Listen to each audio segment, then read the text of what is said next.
the Knights Templar. When you hear that name, what comes to mind? Crusading knights, right? Secret societies? Maybe some legendary treasure? But what if I told you that the very secret to their incredible power was also the exact reason for their brutal, spectacular downfall? The real story is so much more interesting than the myth. We've all seen the pictures, right? These super devout warrior monks, decked out in their white mantles with the red cross, charging into battle for the faith.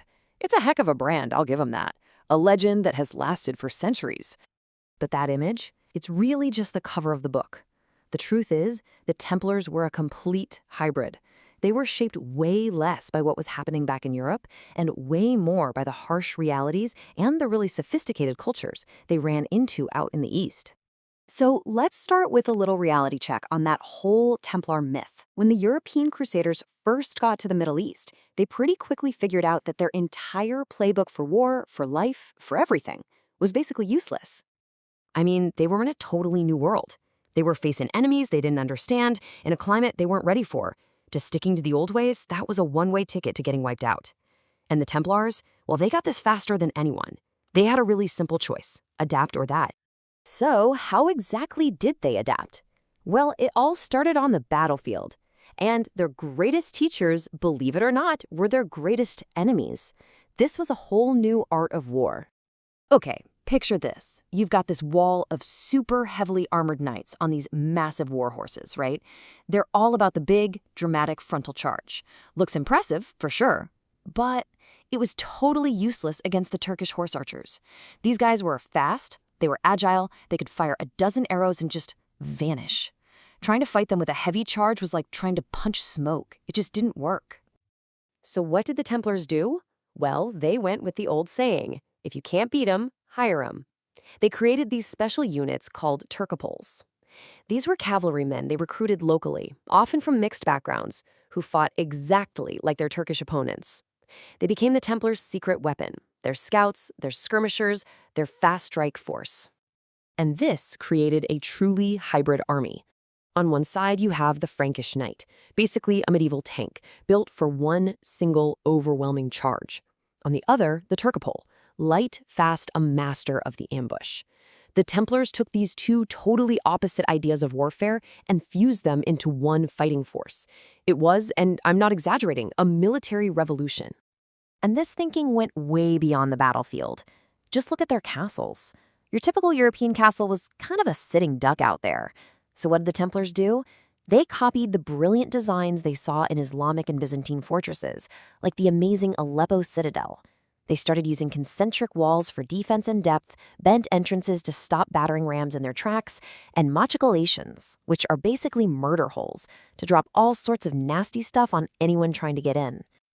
But look, survival wasn't just about winning fights or building better walls. You know what the biggest killer was in the Crusader kingdoms? It wasn't the sword. It was disease. To really master the art of survival, the Templars had to look at things like medicine and even what they ate. This quote from the Arab writer Usama ibn Munkid. It's just wow. It's graphic, but it tells you everything. He describes a knight with a leg wound. A local doctor was treating it pretty effectively, but then this new Frankish doctor shows up, says that's all nonsense, and just chops the guy's leg off with an axe.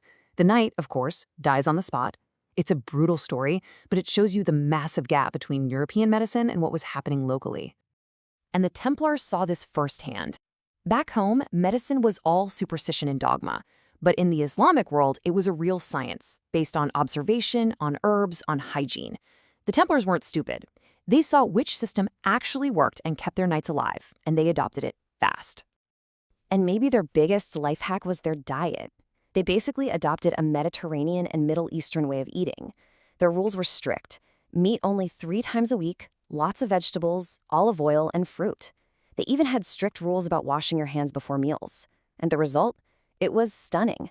Templar knights were living to be 60 or 70 years old, which was literally double the life expectancy of a nobleman back in Europe.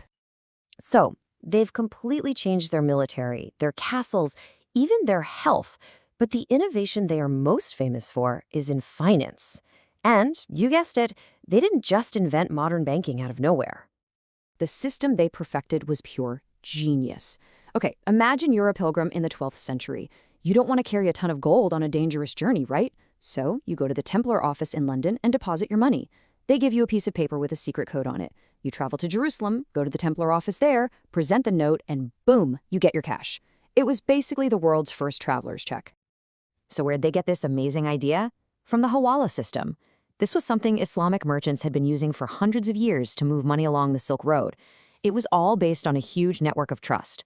All the Templars did was take this proven Eastern concept and scale it up across Europe. And we need to be clear about the scale of this. This wasn't some little side hustle. By doing this, the Templars created the world's first multinational bank. They became incredibly rich, and with that wealth came enormous power. But here is the tragic twist in the story. Every single thing that made them so successful, so powerful, so good at surviving in the East, their pragmatism, their adaptability, their borrowing from other cultures, all of it became the very poison that destroyed them back in Europe. This story is just incredible. Usama ibn Munkid, the same Muslim writer from before, tells a story about praying in Jerusalem. A new fanatical crusader tries to stop him, to force him to face east. But his friends, the Templars, literally grab the new guy, throw him out, and apologize to Usama, saying, he is a newcomer, he doesn't know our ways. Our ways. This shows a level of coexistence that was just unthinkable back in Europe. And there's the tragedy. In the Holy Land, this was just practical. It was how you survived. But when stories like this got back to Europe, powerful people, like the King of France, who owed them a lot of money, didn't see pragmatism. They saw heresy. They saw knights who were getting a little too comfortable with the so-called enemy. The accusations got wild. The big one was that they secretly worshipped this demon idol named Baphomet. But here's the thing. Most historians now are pretty convinced that Baphomet was just a French mispronunciation of Mahomet, the name for the Prophet Muhammad. Their cultural open-mindedness was twisted and used as the ultimate weapon against them, the claim that they had secretly become Muslims. And that's the whole paradox, right there.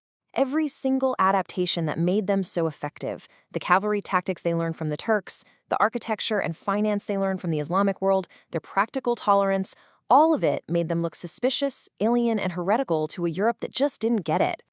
So it leaves us with this one big question. For 200 years, the Templars were a huge success because they were a bridge between two worlds. So, in the end, were they really destroyed by their enemies? Or was it the tragic, inevitable price of their own, unique, and completely misunderstood success?